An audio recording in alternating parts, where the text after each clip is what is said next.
Hi hello இது உங்கள் BST. இன்றைக்கி மேக்ஸ் தேசமாக பார்க்க போகிறது standard 10th chapter 8 statistics and ப்ராபபிலிட்டியில் எக்ஸசைஸ் 8.1 உள்ள ஃபஸ்ட்டு சமக்கு போகலாம்.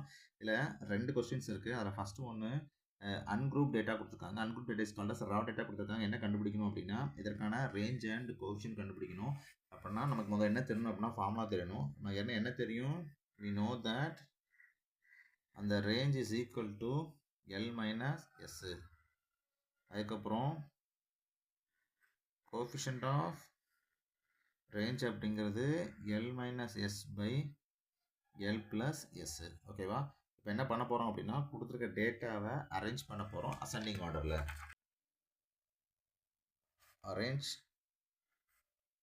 Arrange the data in ascending order. ஓகேவா? அரேஞ்ச் பண்ண என்ன வரும்? 63, 68, 79, 89, 98, 108, 117 and 125. ஓகேவா? அசெண்டிங் ஆர்டரில் அரேஞ்ச் பண்ணதுக்கப்புறம் நமக்கு இதில் ஈஸியாக லார்ஜஸ்ட் வேல்யூ ஸ்மாலஸ்ட் வேல்யூ கண்டுபிடிச்சிடலாம். அப்படி பார்த்தோம்னா இந்த 63 தான் என்னது இஸ் த ஸ்மாலஸ்ட் வேல்யூ, 125 அப்படிங்கிறது இஸ் த லார்ஜஸ்ட் வேல்யூ. ஓகேவா? Largest value is equal to 125, smallest value is equal to 63. அப்போ ரேஞ்ச் என்னது 125, L minus S இல்லைன்னா 125, இது என்னது 63. அப்போ ரேஞ்ச் என்ன வரும் அப்படின்னா 62. ஓகேவா? அடுத்து என்ன அப்படின்னா கோஎஃபிஷியன்ட் கண்டுபிடிக்கணும். Coefficient of range is equal to L minus S. அப்படின்னா 125 மைனஸ் 63 by 125 plus 63 வரும். மேலே மைனஸ் பண்ணிங்க அப்படின்னா 62, கீழே 188, 2ஆல் கேன்சல் பண்ணோம்னா 3 2 6, 2 1 is 2, இங்கே 9 4.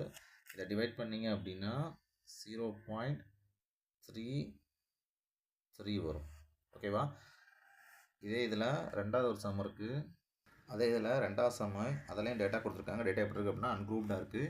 Ungroup is service called as raw data. என்ன கண்டுபிடிக்கணும் அப்படின்னா அதே மாதிரி தான் range and coefficient of range கண்டுபிடிக்கணும். அதில் என்ன செய்யணும் அப்படின்னா அரேஞ்ச் பண்ணணும். Arrange the data in ascending order. Ascending ஆர்டரில் என்ன பண்ணணும், டேட்டா அரேஞ்ச் பண்ணணும். அப்படி அரேஞ்ச் பண்ணோம்னா ஃபஸ்ட் இஸ் லோயஸ்ட் வந்து 13.6, அதுக்கப்புறம் 18.9, 29.8, 38.4, 43.5, 61.4. ஓகேவா? அவ்வளோதான். இப்போ நம்ம என்ன பண்ணலாம், இதில் highest value and smallest value கண்டுபிடிச்சிடலாம். இதுதான் என்னது ஸ்மாலஸ்ட் எஸ், இது என்னது highest. Range is equal to L minus S. L இதுங்க 61.4 இருக்குது. மைனஸ் பண்ணோம் அப்படின்னா 49.8. இதுதான் என்னது ரேஞ்ச். இப்போ என்ன கண்டுபிடிக்கணும், கோஎஃபிஷியன்ட்ஸ் கண்டுபிடிக்கணும். கோஎஃபிஷியன்ட் ஆஃப் ரேஞ்ச் ஃபார்முலா என்ன அப்படின்னா L minus S by L plus S. அப்படின்னா 47. மேலே உள்ள அந்த 61.4ஐயும் மைனஸ் 13.6 மைனஸ் பண்ணோம் அப்படின்னா 47.8 வந்துடும். அதுக்கப்புறம் கீழே 61.4 ப்ளஸ் 13.6 ப்ளஸ் பண்ணோம் அப்படின்னா மேலே 47.8 பை 75 வந்துடும். டெசிமல் பாயிண்ட் ரிமூவ் பண்ணுறதுக்காக மேலே கீழே என்ன பண்ணுறேன், 10ஆல் மல்டிப்ளை பண்ணுறேன். அப்படி பண்ண சொல்ல 478 பை 715 வரும். நீங்கள் 750-ஐ 478-ஐ 750ஆல் டிவைட் பண்ணிங்க அப்படின்னா 0.637 வரும். தேர்ட் டிஜிட் பாயிண்ட்டுக்கு அப்புறம் உள்ள தேர்ட் டிஜிட் 5 மேலே இருந்தால் அதுக்கு முன்னால் ஒரு டிஜிட் என்ன பண்ணலாம், ஒரு நம்பர் ஆட் பண்ணி அதை அப்படியே விட்டுடலாம். அப்படி விட்டோம் அப்படின்னா 0.64 வரும். அப்போ வந்து என்ன சொல்லிடலாம், therefore the coefficient of range is equal to 6.64. ஓகேவா? இதோட இந்த வீடியோ முடிஞ்சிருச்சு. அடுத்த வீடியோ வந்து பார்ப்போம். நன்றி, வணக்கம்.